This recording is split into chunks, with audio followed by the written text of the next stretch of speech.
10वां अध्याय।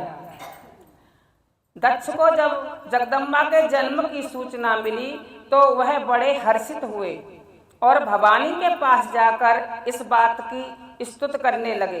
कल्याणी, आपने बड़ी कृपा की जो मेरी प्रार्थना स्वीकार करके मेरे यहाँ जन्म लिया। आपके मेरे यहाँ जन्म लेने से मेरे बंधु बांधव और सारा संसार धन्य हो गया।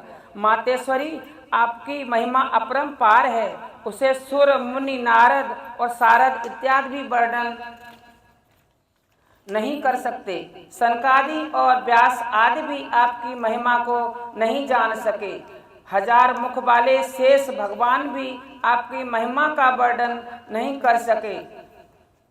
शुंभ निशुंभ इत्यादि अधर्म तथा पापी राक्षस भी आपके साथ वैर भाव रखकर ब्रह्मा पद को पा गए हैं। अब आप समय के अनुसार हमें अपनी बाल लीला दिखाकर आनंद प्रदान कीजिए।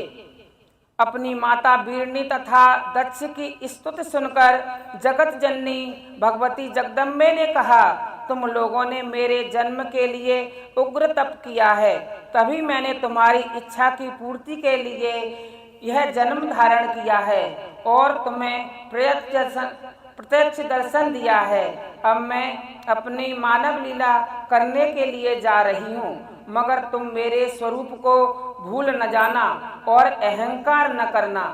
ऐसा कहकर भगवती पुनः कन्या रूप होकर रोने लगी। दक्ष ने भगवती का नाम उमा रखा।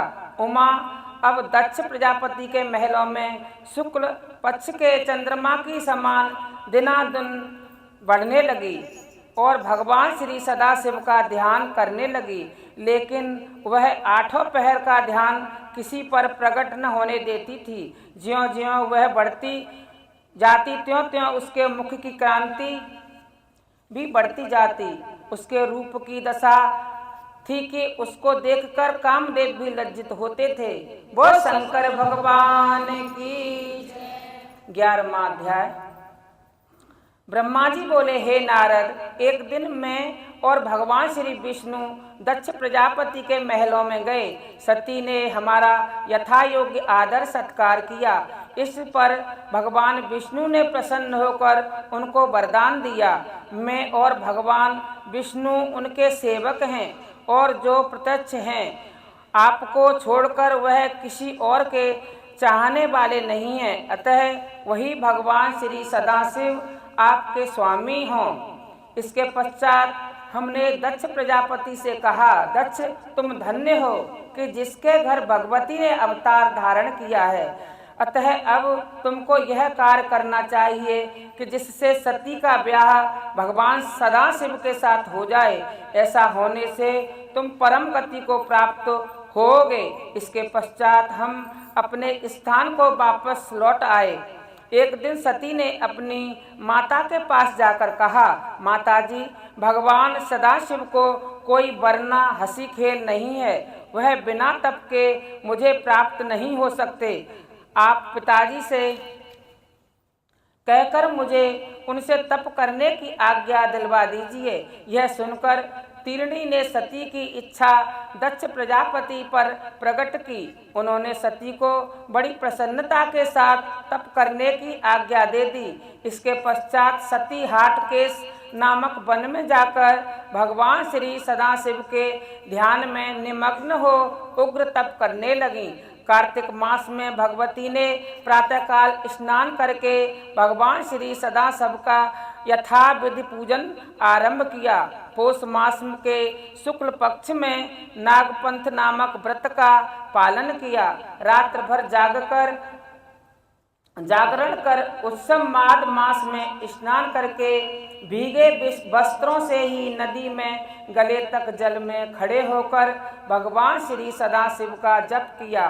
फागुन मास की 14 को विधि पूर्वक भगवान सदाशिव का पूजन करके रात्रि जागरण किया। चैत्र में शुक्ल 14 को हनु के पुष्पों से भगवान का पूजन किया। वैशाख सुदी तृतीया को भक्ति पूर्वक पूजन किया और इस प्रकार सती ने 12 महीने भगवान श्री सदाशिव जी की सविध पूजा की तथा उनको भोग लगाया। इस तरह सती ने प्रतिमास भगवान सदाशिव का पूजन करने के योग धारण करके उग्र तप आरंभ किया और श्वास को चढ़ाकर जल में बैठ गईं। उस समय में भगवान श्री विष्णु सहित अन्य देवताओं को साथ लेकर सती की तपस्या देखने के लिए गया।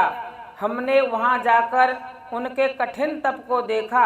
वह सिद्धों तथा योगियों की भांति तपस्या कर रही थीं। फिर दोनों ने सभी देवताओं के साथ मिलकर सती को दोनों हाथ जोड़कर प्रणाम किया। तत्पश्चात हम दोनों लक्ष्मी तथा सावित्री के साथ अन्य देवताओं को लेकर कैलाश को लेकर रवाना हो गए, जहाँ पर के भगवान सदाशिव विराजमान रहते हैं। वो शंकर भगवान की जय।